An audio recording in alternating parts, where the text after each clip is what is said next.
नाम जपने से आखिर होगा क्या? नाम जपने से कौन सी चमत्कारी शक्तियां प्राप्त होती है?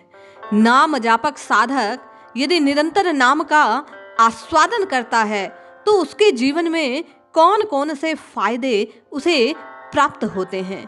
कई प्रकार के प्रश्न और समाधान परम पूज्य संत श्री ज्ञानेश्वर महाराज के वचनामृत से आज आप और मैं प्राप्त करने का प्रयास करते हैं।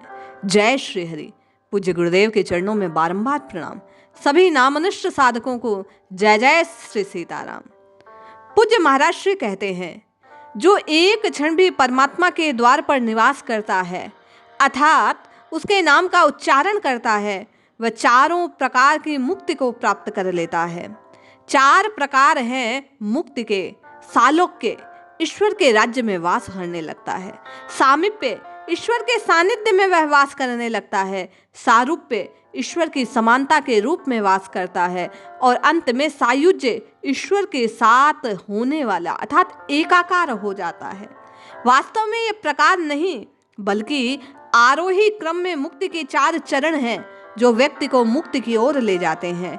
इसीलिए हरि के नाम का जप करते रहो। ऐसे पवित्र मंत्र के गुणों को कौन माप सकता है? संसार में रहो लेकिन शीघ्रता से भगवान नाम जपने की आदत विकसित करो। ये वास्तव में वेदों और शास्त्रों की पुकार है। यह इस सत्य का प्रचार करने के लिए तत्पर रहो। इस सत्य को उजागर करने के संकेत वेद व्यास ने महाकाव्य महाभारत में स्पष्ट किए हैं। पांडवों ने श्री कृष्ण को अपने निरंतर नाम स्मरण द्वारा पूरी तरह से मोहित कर लिया। इस तरह से वे उनके घर के एक सदस्य बन गए थे। इसलिए साधकों को चाहिए निरंतर नाम रटे। भगवान नाम के फायदों को स्पष्ट करते हुए परम पूज्य श्री ज्ञानेश्वर महाराज कहते हैं कि हरि या भगवान नाम की महिमा चार वेदों, दर्शन की 6 प्रणालियों, 18 पुराणों द्वारा गाई गई है। इन सब का मनन करो, उनके सार जो परमात्मा का नाम है आत्मसात करो।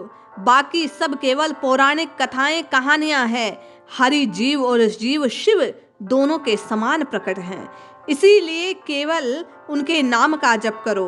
अनावश्यक रूप से मुक्ति के अन्य कठिन साधनों में ना पड़ो। नाम जपो नाम।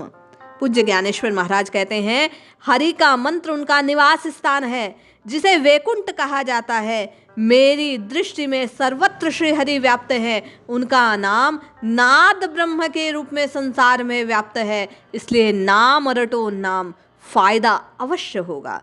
ज्ञानेश्वर महाराज कहते हैं, ब्रह्मांड जो 3 गुणों सत्व, रज और तम का एक जाल है, एक सारहीन अशाश्वत है। इसका आधार और सार सनातन आत्मा या परब्रह्म है जो गुणों से अछूता है। विवेक से ब्रह्मांड की प्रकृति के बारे में तलाश करो, जिससे आप जीवन के सर्वोच्च स्थान के रूप में हरि के स्मरण, नाम स्मरण तक, नाद ब्रह्म तक पहुंचोगे। वास्तव में आकार और निराकार दोनों ही हरि हैं। उस प्रभु की खोज करो। ऐसा न हो कि तुम्हारा मन व्यर्थ के कामों में भटक जाए।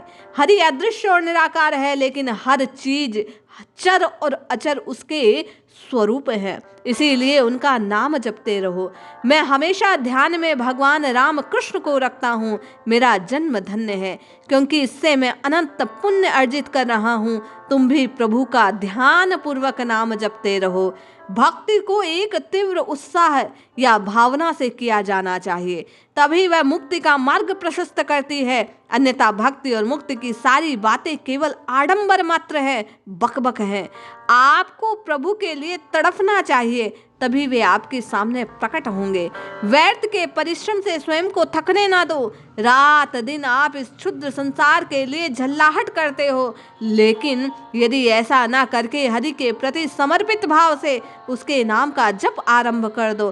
सांसारिक कर्तव्यों का पालन करते रहो, लेकिन हमेशा हरि के नाम का जप करो, तो निश्चित रूप से सारे संसारिक बंधन, कष्ट, माया तुम्हें छोड़ देगी। उनका तोड़ मिल जाएगा। ईश्वर महाराज कहते हैं, न तो अष्टांग योग का मार्ग, न ही विधि पूर्ण यज्ञों का प्रदर्शन आपको पूर्णता के करीब लाएगा। वे थकाऊ परिश्रम आम तौर पर दंभ को जन्म देते हैं। भाव के बिना, उनके लिए एक तड़फ की गर्माहट के बिना आपको उनका ज्ञान नहीं हो सकता। ये निसंदेह जान लो, ईश्वर प्राप्ति के अलौकिक अनुभव का स्वाद सद्गुरु की कृपा से संभव हो सकता है। साधना के अनुशासन के बिना आप उन्हें प्राप्त नहीं कर सकते। कुछ प्राप्त करने के लिए कुछ देना पड़ता है। सद्गुरु अपने प्रेम का उपहार दे तो आप पर उनकी कृपा बरसेगी। क्या आप कोई विश्वास कर लेगा? आपका कल्याण का रहस्य वह सिखाएगा। जब तक आप अपना प्यार नहीं करते, मेरे अनुभव का निर्णय है, अच्छे और धर्मी लोगों की संगति संसार के बंधनों से मुक्त करने वाली निश्चित साधन है। इसलिए नाम रटो, नाम सत की संगति करो और सत स्वरूप परमात्मा का नाम ही आपका उद्धार सुनिश्चित करेगा। पूज्य ज्ञानेश्वर महाराज कहते हैं, जो भी साधु संत द्वारा प्रबुद्ध होता है उसका अहंकार और शरीर भाव खोने के लिए बाध्य होता है। धीरे धीरे जैसे जैसे वह विकसित होता जाएगा, दिव्य भाव समाप्त होता जाएगा। जिस प्रकार कपूर का एक टुकड़ा जलाने पर आपको एक तेज लो मिलती है, लेकिन जल्द कपूर और लो दोनों गायब हो जाते हैं, इसी प्रकार देवीय भाव केवल अहंकार या देह भाव का मुकाबला करने के लिए उभरता है, जल्द शांत हो जाता है। जो भी संत के प्रभाव में आता है वह निश्चित रूप से मुक्ति के द्वार पर पहुंच जाता है, परमात्मा की सभी कृपाओं के साथ चमक उठता है। इसलिए मैं संतों की संगति में प्रसन्न होता हूँ। उनकी कृपा में मैं हरि को जंगल में हलचल भरी भीड़ में अपने स्वयं की गहराइयों में देखता हूँ।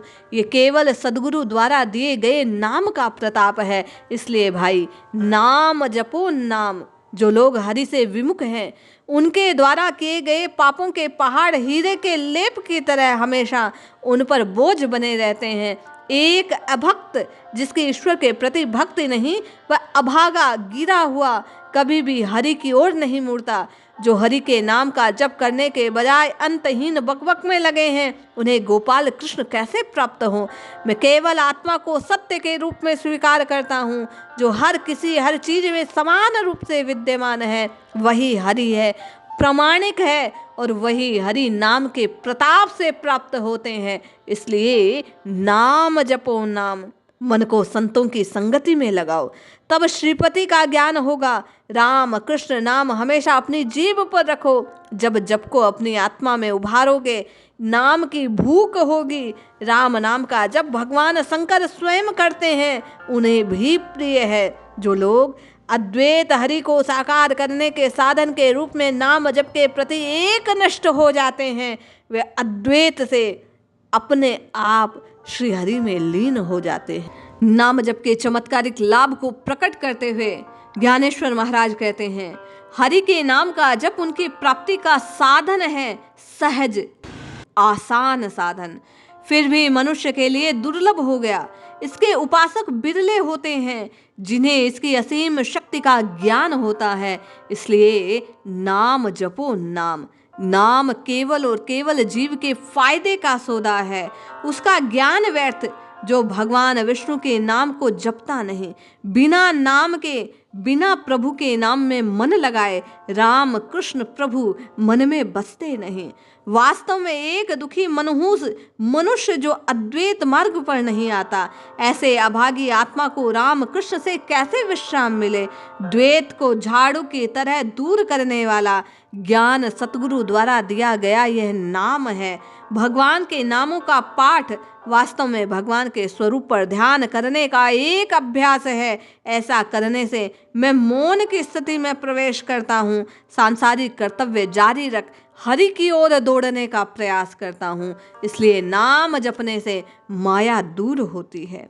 आपने पवित्र त्रिवेणी संगम में डुबकी लगाई या भूमि के सभी तीर्थों का स्नान किया, भूमि में भ्रमण करते करते सभी तीर्थों के दर्शन करे, सब व्यर्थ का व्यायाम यदि मन भगवान के नाम में विश्राम नहीं पाता। एक पापी भगवान के नाम से विमुख है।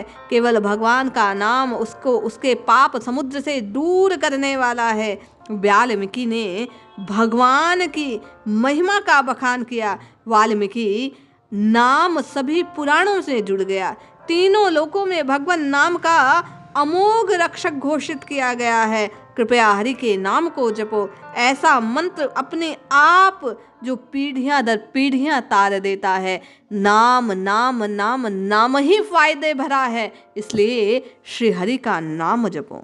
ज्ञानेश्वर महाराज कहते हैं, राम कृष्ण का जप करने के लिए वाणी का उपयोग करना आसान है, फिर भी किसी को कुशलता पूर्वक सहजता से ऐसा करते हुए देखना बहुत दुर्लभ है, जो किसी मन से परे जाता है। राम कृष्ण का जप करके समाधि का उत्कृष्ट अनुभव करता है, उसे सभी सिद्धियां प्राप्त हो जाती है। भगवान नाम के जप का एक अचूक प्रतिबद्धता बनाना आपके लिए पर्याप्त है, जिससे सभी चमत्कारी शक्तियां, एक उज्जवल बुद्धि, धार्मिक स्वभाव आपके अंदर जुड़ जाता है।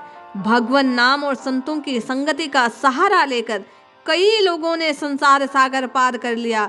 राम कृष्ण नामों ने मेरे हृदय पर अमिट छाप छोड़ी। इस प्रकार सभी दिशाओं में आत्मा राम, श्री राम जो वास्तव में स्वयं के स्वरूप हैं, मैं उनको देख पाता हूँ। आत्म रूप को जानने के लिए ये राम कृष्ण हरि का नाम सहायक सिद्ध होता है। इसलिए आप और मैं भी संत ज्ञानेश्वर के कहे अनुसार नित्य निरंतर राम नाम की रटना लगाएं, कृष्ण नाम को भजें, हरि नाम को रटें, तो निश्चित लाभ होगा। जय श्री हरि।